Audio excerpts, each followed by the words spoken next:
Hey everyone, Tim from smarthomemastery.com here again. Today I'm going to be doing a video on how I created my hidden door using my equipment rack in my home theater. As you can see, my equipment rack is in the corner of my theater. I did a tour of my home theater already, so I won't do a full tour, but here's the front of the home theater real quick. The screen, and then over here to the right is where my equipment rack is, and actually my equipment room is. You can see through the rack, I have all of my wiring going back there into some structured media panels. And so there's a room back there with 3 media panels and all my wiring, my lighting control and everything, and I'll show you that here in a second. But what this video is going to be about is how I created a door using my equipment rack and use a linear actuator to open and close it automatically. So as you see right now, with it being empty, I don't have all my amps and everything in there yet. All I have is my amp for my subs, which is an iNuke 6000 DSP, and a cheap Sony AVR just to power my speakers for now. And but I will eventually be going probably with Marantz or Emotiva AVR and amps, and so that will fill up the rack more.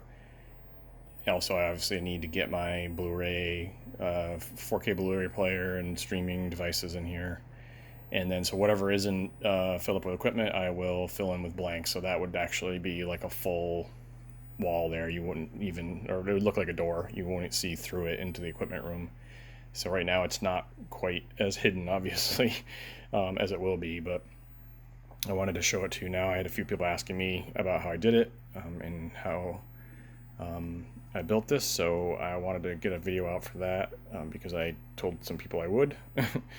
And so I'm doing this before I actually have all my equipment in there and finished, and I will do an update to the video once that's done, once it looks more finished.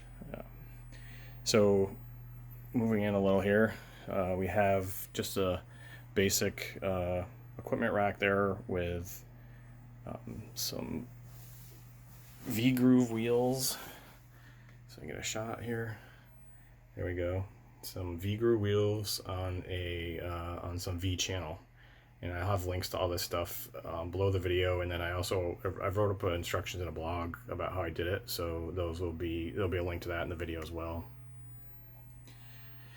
So there's a linear actuator back here. You can see where it's attached to the bottom of the rack right there. And see if I can get a shot of that. And you can see there's where it's hooked to the rack, and then through those wires to that board in the back is where it's hooked. I got some better stills that I'll show you on the blog, so you can follow the link in here to get to that. So I wanted to start this off with just this is how it works right now. As several of my other videos, I already had this done before I didn't shoot any video, so I have stills, so I'll walk through some stills of how I did it. Some of the later videos I'm going to be doing, I'll video stuff as I'm doing it so that I'll actually have real video, but for this one it's already done. I did take some pictures while I was doing it, so I will walk through those here in a minute on how I did it. So right over here, I pre-wired it for it. As you can see right there, I got a switch, and that's a latching switch. So towards me would be closed, and away from me would be open. And I'm going to open it here in just a second. I will warn you, it's very loud. This isn't something that you're going to want to have and it's slow. And so this isn't something you're going to want to have at a door that you're going through a lot. This is not going to be used at all, hardly. Once I'm finished with my home theater, this door won't get used very rarely. I won't have a need to get back there because it's all my wiring and lighting control. Very rarely will have to get back there. So again, if this is something if it's a door that you're going to want to go in and out of a lot, don't do this. Don't do it this way. These linear actuators, at least the one I have here, is fairly slow. This linear actuator, I believe, was built for tilting solar panels. So it has, I think, a 225 pound rating, which I believe should be plenty to move in and out even once I have the amps in there. I stood on it when I tested it, and it pulled me just fine. So again, loud and slow, but works pretty cool. I'll have eventually trim out the bottom there so you can't see the wheels. The trim will kind of match. See if I can. The trim will kind of go right across here and match this trim, so that that's all hidden. And then you can see right here there's a pin that will release the linear actuator. And so I'll have the trim, so I think I'm just going to use magnets or something to hold the trim on the front, and it'll be something to be easily removed. Just for some reason something happens to the linear actuator, or the power's out or something like that, I can just pull that pin out right there, and the linear actuator will drop, and I can just push the rack back by hand. So I'll be able to get in there if I have to, if something happens to that. So I'm going to do a quick demo here of it opening. Again, warning you it's loud, so if you're listening to this with high volume, you'll want to turn it down. So here we go. Linear actuator opening a equipment rack that is being used as a door here. All right, ready?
There it is. So the linear actuator itself has limiting switches in it, so it will stop on its own, and it stops full open and full close. So I have mine set up so it is open. As you can see, it's open all the way. It's backed right up to that structured media panel. So a few other quick things here before I go into the other video about how I did it. But you can see right there the wire. The speaker wire kind of loops down and loops up around, and that's to give it slack so it can move in and out as the rack moves in and out. And it's hard to see here, but there's also power is the same way. There's a power strip on the back there, and there's a cord on there that's looped that's got plenty of slack to move in and out. I have a motion detection switch in here, so I can just wave my hand here and the lights come on. And again, you can see the structured media enclosures. I have two of those black ones that are just wood on the back. Those are holding my lighting control, blinds, the controls for the blinds, my train set, and that's also where the linear actuator control is. So there's wires that go from the switch into there, and then wires that go from the back wall where the linear actuator is into there as well. And that's where the power supply is. You can see it down there in the corner, lower corner. And I just got it. This one's temporarily open because I actually got there's my train control. I got my train throttle is in there. That actually runs the train set that is in, I showed you in my walkthrough video. But again, all the wiring's in here. This isn't someplace I'm going to be going in and out of once I'm finished with my home theater. These will all have covers on them.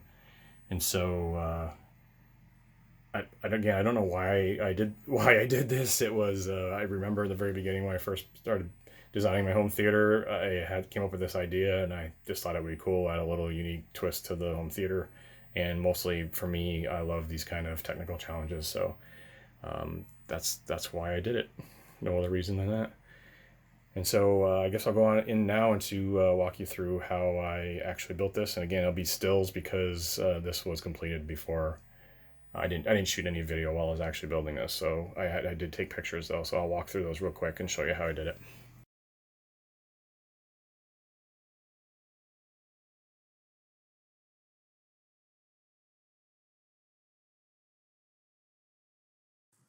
All right, now that I've shown you the hidden door in action, I wanted to walk through quickly some of the stills that I have on how I did it. Again, please go to the blog for the detailed instructions. I just wanted to walk through some stuff real quick in this video. I'll link the blog in the description, and I'll also have links in the description to like the major pieces that I used in this. So here you can see the rough opening that I built. I built mine actually before I had the rack and the wheels and the rails, and I recommend you don't do that. I got lucky and got the dimensions all right. I did a lot of research on the rack. I did a lot of research on the wheels and the rails and got the dimensions and everything. And luckily, when I got the stuff in, it was what it said it was going to be. But as you know, on Amazon, that isn't always the case. So I recommend you get the rack and the rails and the wheels ahead of time. Then you can use that to measure to make sure your rough opening is exactly right. You don't want to have to like tear your wall down and move studs around and everything if something's off just by a little bit. So you can see here my rough wiring. I used a double gang box with the split in it because this is low voltage and that's line voltage. Make sure you use the right boxes if you do that. This wiring is for the switch, runs back into the equipment room itself, where there's structured media panels. You can see this pictures before I even had the structured media panels in here. Really quick review again. I know I've done some other videos on this. So this is the trough, wiring trough. All these tubes come in from my columns. So I can push wires. I end up pushing wires, speaker wires through there, and they come to here. And I have a structured media panel here now, which you'll see later. But again, rough opening. Add when you get to dimensions, add 1/2 inch on the height, 1/2 inch on the width, and again, make sure that is the finished dimensions, not for rough. So in other words, if you want to add 3/4 inch trim around here to cover up the 2x4s, make sure you include that in there as well. In my case, I ended up using just 1/4 inch plywood, so I added an additional 1/2 inch to the 1/2 inch. So I actually ended up adding a full inch to the dimensions for the width and then a 1/2 inch for the height. So again, make sure you leave room for your finished trim there, and make sure you leave like a 1/4 inch gap so that there's a little bit of room around the rack. You can actually cover that later with your trim if you want to. So here's where I took the rack and actually attached the wheels to it. Again, this is it's in the description, but it's a Middle Atlantic. It's one of their Slim 5s is what they're called. They're cheap racks, honestly. They're not built all that well, but it was fine for what I needed, and it works fine here. If you want to get a heavier duty rack, I would say you won't be upset if you get disappointed if you get a heavier duty rack, because these are kind of flimsy. I'm going to keep all of my weight on mine in the bottom of the rack to keep the center of gravity low, but it should be fine. Even with the amps and the receiver and everything in there in the end, because again, I'm going to keep the weight really low, and the linear actuator should have plenty of power to do it, and the rolling resistance is really low here on this. So here's the rails I used. These wheels and rails are actually designed for use on the outdoor gates, the automatic gates that you see like in front of people's driveways where they can drive up to them and then open them. That's why the wheels are actually galvanized. They did a crappy job of galvanizing them. I can't remember if the ones I linked in the description are actually these same exact wheels, but that's why these are galvanized, because they were for outside use. Other than the galvanization of them, they're pretty good. They have grease fittings on them. They're looked like the bearings were nice and heavy duty. They're obviously really heavy duty wheels. Just for some reason, when they galvanize them, they did a really horrible job. There's like you can see where it runs, and there's pieces of sauce where you can see where it's not even on. There's chunks missing of the galvanization. So anyways, I'm not sure. They work fine. So I believe I linked to the same wheels in the description, but they work fine. They're just really ugly. So again, here's a rail, again, really heavy, made for a heavy gate to move open and close. So plenty of, I forget how thick, it's like an inch thick, I think. So here's the rack sitting on the wheels, and this is how I would suggest you actually get the measurements for your rough opening. Put it together like this, set it up like this, and then measure from the floor, the subfloor up, and measure the width and everything, and then add your 1/2 inch or inch or whatever it is you need to add depending on what you use for trim and everything, just so you make sure you get the dimensions right. Another shot of that. I was testing the rolling resistance of it. So it rolled real easily. It rolls really easily on these rails and those wheels. It's amazing. I stood on the thing. So next step I recommend is you stick it in the closet like this, or your room, whatever you're using. Again, some of the stuff's going to change depending on where your actual circumstance. For me, I used a 20-inch stroke linear actuator, which worked fine. As you can see, my room is pretty shallow. That moved the rack out of the way. I had plenty for me to get in and out of the room. And so, you're going to have to pick one that works for you in your situation. But this is how I just wanted to show you how I did it. So I put the rack in here on the rails in the wheels, and then measured exactly where I wanted to cut this off. So for me, I can't remember if I cut it right off at the drywall. I think we'll see some later pictures, or if I had it come out 3/4 inches so that it would be even with the trim when I put that on. I believe I put it even with the trim. So I think it sticks out 3/4 inches beyond the drywall. Or actually, I think it is right up against the drywall, and because the wheels are recessed, the rack actually sticks out the extra 3/4 inches. But we'll see that here in a minute. So there's, again, just showing you how tight it is, how close it is. You can see here I didn't even have my 1/4 inch plywood on there yet, or my trim, and so I actually used 3/4 inch plywood to cover the inside here where the stud is on the top and the sides. Painted it black, and then, as you saw in the video, put trim around it, and you'll see that in the next slides here too, I think. So there it is, pushed all the way back. As I mentioned, this is probably a cleaner shot than even in the video where you can see how much room there is. Easy going in and out of there. And here's another tip. So when you put this in here like this, make sure that you get these rails square and even. And once you have that all lined up, I suggest trace it. So trace the rails from front to back on both of them, so that, because you got to take these back out and cut them. And once you do that, that'll allow you to put them back in easily without having to get everything all squared again, or even having the rack in there. You can just mount the rails in there once you've done that. So here's them after they were cut. I used Sawzall myself with the metal cutting blade. That's how I cut them.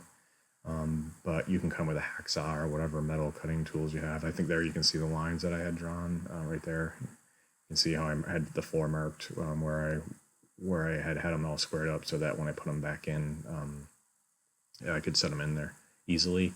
And what I did is I just used finished screws. So drilled holes in the very front of the rails, and then back here in the very back. It's hard to see from this picture, but there's also screws in the very back. You don't want any, obviously don't want any along the rail, so for the wheels to hit. So 2 finished screws on each side, front and back, were plenty for me. So the rails don't move at all. Again, very low resistance on this, so it's amazing how much weight you can push back and forth across this thing with little effort. So here's just another quick shot with the linear actuator actually attached. So you can see in the rack, it's just bolted here in the front. It came with a bracket. I just drilled holes again through lock washers and nuts, and just use regular bolts. And I'll show you some other stuff here. But again, here's the 20-inch stroke. So this is it wide open. So the whole thing here is about 40 inches from front to back. And so you can see I had to add that 3/4 inch extra board, and you can see where it's screwed into studs. And then these are lags going into that board that actually hold the linear actuator on there. It's important to make sure this is parallel, level, so it doesn't bind when it opens and closes. Here it is open. Here it is with the trim. I think I adjusted the trim some after this. Carpet hasn't been put in yet, and the trim hadn't been put on over here yet. But it's a good shot of what it looked like, before I had finished it off. And you can see again how far it goes back and how much room there is there. Here's the switch that came with the linear actuator. And for rough wiring, again, I recommend using thermostat wire. You can see here you only use 3 wires, and the thermostat wire usually has more than that. So I just wrapped the conductor around the extra conductor around, and use the green, white, and blue. As you saw in the video, I actually replaced this switch with the latching one. This is a momentary one, and so I didn't want to have it where you had to sit there and hold the button in to have it open and close all the way. As I mentioned in the video, the linear actuator actually has limiting switches in it, so it will stop at fully open and fully closed. And so you don't, you can just flip the latching switch and let it open or close all the way, and then shut it off after to release the relay. I'll go more, there's more information later about wiring I'll go into, but, again, don't follow my wiring instructions, because the instructions come with the relay module, and the way Amazon is, the one that you get may have different wire colors. So follow the instructions that you get with your manual and not necessarily copy what I've done here. So here's a closer shot with the linear actuator attached, and then you can see the rails and see where it's attached in the back. Up here, you'll see later, this is where I actually wired the linear actuator into. So I have a wire going from here into one of the my structured media panels up above here, which you'll see later. And so there was a short wire, 2 wires coming out of the linear actuator, and I just ran them up in here, and then the rest of the wiring's all hidden in the wall. Actually, that's another good shot here. So the other thing you'll notice here is there's this pin through here. I think I might have a closer picture of this later, or show you how, but basically this works really well, because with the linear actuator attached in the very front of the rack, if something were to happen, I think I mentioned this in the video as well, but repeating myself here, if something were to happen power-wise, or the linear actuator died, or the relay module died or something, and I couldn't get this open, all I would have to do is get down here and pull this pin out, the linear actuator would drop, and then I could just push the rack all the way open. So I wanted to have a fail-safe there. If something happened, I could still get in there and not be stuck having to pull equipment out of the rack or whatever. So what you can see is this picture is showing I added a rubber flooring in here. So in one of my other videos I did about my second floor stage, you'll see, and then that I can link that, or actually just look on my channel, and you'll see a video there for the second floor stage where I used a lot of this rubber matting that you can just get like Tractor Supply, and I had some left over, and so I actually used it for the flooring in here, and it really worked out really well. I was able to cut it and then get it right in between the rails, and the wheels ride in right through it perfectly. So it worked out really well. Nice black flooring. You just see later matches my black carpet, so it worked out well. This is just another shot with some of there. You can see the wiring trough and the structure media panel. Probably nothing new there. Oh, there's a good thing. You can see the wire that I was mentioning. So at this point I had wired the linear actuator, put through the blank, and then wired it into in the box behind that. This is a quick shot. Nothing to do with the linear actuator or the door. This is some of the stuff that's in the room. This is all my lighting control for my home theater. These are all Insteon switches, and my home automation controller controls those, and I have scenes set up. But you can see this is some of the stuff that's inside that media, inside my equipment room.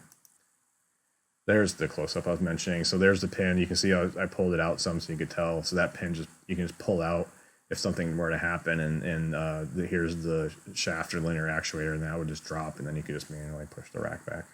And then you can see a kind of a close-up of these wheels, what I was talking about with the galvanization is like chipping off, and again, I wasn't super impressed with them, but they work fine.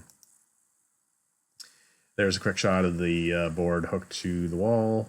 Again, use lags through there, and then the board is attached into studs, so shouldn't be going anywhere. And I think I mentioned this before, but again, make sure when you attach this, make sure the linear actuator is level and square. You don't want it to bind when it's going in and out, so it's very important that you get it level and square.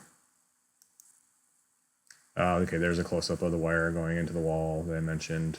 Just use the blank single gang plate and just drill the hole in it just big enough for the wire to go through, and then wire nutted wires in there to the thermostat wire that I ran to the enclosure. Here's a good shot of the actual wiring in the immediate enclosure. It's kind of messy, but I wanted to show you. Again, don't go by the colors of the wires here in case yours are different. But so here's the 3 wires coming in from the switch. Here's the 2 wires going to the linear actuator, and here's 12 volts coming from my power supply. And I just use these cheap, again, you get these on Amazon too, these cheap wiring blocks. It's a really good way to connect wires together. And so this end is all of the wires coming from the relay module. And then this is the wire going to the actuator and the wire going to the switch. And I mentioned before, this is the power supply coming in. As I mentioned in the video as well, so you can see the speaker wire coming down through my media cabinet, my media enclosure, comes down through a pipe down at the bottom, and then loops up and around. And I did that so that this is actually a bungee cord here holding this. And so as the rack moves in and out, the bungee cord actually pulls up the slack for the wire so it doesn't dangle on the floor. It actually works really well. It just keeps everything neat. This is all 12 gauge monoprice speaker wire that runs to all my columns for my speakers. And I think my only thing I have left to do here is my Atmos speakers. I got to wire those still. I'll probably do a video on that. So here's the latching switch you saw in the video. Again, I think I had mentioned if I got a double gang box here, and if you mix low voltage and line voltage, you got to make sure you're using the right box with the divider in it. I just bought a Decora plate. This is a Decora blank, and then again just drill the hole just big enough for the switch to go in there, and it's next to my another Insteon switch that I have. And again, all these buttons are actually run my scenes. I got to get them labeled better. Right now they're just got the labels that come on them. Looks like I just got a few more pictures of that. Same thing. Here's a kind of a good finish shot. Looks like I got to do some more sanding and painting for my nail holes here from the trim. They show up really well in the picture, but you can see the carpet with the rubber matting that I mentioned. And again, this is with the rack fully open, so you can see how easy it is to get in and out. And you can see the wiring I was mentioning. You can kind of see it coming down here, as I mentioned, coming out of the enclosure, looping up around. And then there's a bungee cord hooked to the top of the rack to here that pulls up the slack.